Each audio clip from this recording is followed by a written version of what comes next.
मालिक भंडारा करा दो मालिक, बापूजी भंडारा करा दो। किस चीज का? विमल बोलो सुबह केसरी का भंडारा करा दो। इन दोनों ने सुबह से कुछ नहीं खाया मालिक, आप इनको खिलाकर आप सेवा कर सकते हो मालिक इनकी। चलो अच्छा ठीक है। अरे मालिक धन्यवाद मालिक, आप बहुत अच्छा काम कर रहे हो। 20 रुपए में इन लोग का भंडारा करवा रहे हो। ये लो ये लो ये लो ये लो ये लो ये लो, बहुत अच्छा काम कर रहे हो मालिक आप। 20 रुपए जुबा कैसे इन दोनों को हो जाएगा? वो मालिक हो जाएगा मालिक, इन लोग की जुबा कैसे हो जाएगी मालिक 20 रुपए में, आपकी हो जाएगी अगर आप खाओगे तो मालिक। नहीं हम नहीं खाए, आप खाएं। मालिक आप दिल से खिलाओगे तो हम खाएंगे मालिक। आप खा लो, खा ले मालिक, हम खा लो, कोई दिक्कत तो नहीं? कोई दिक्कत नहीं।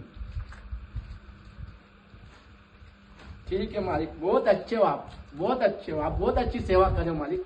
20 रुपए में भंडारा कराओ, 30 रुपए में भंडारा करा रहे हो।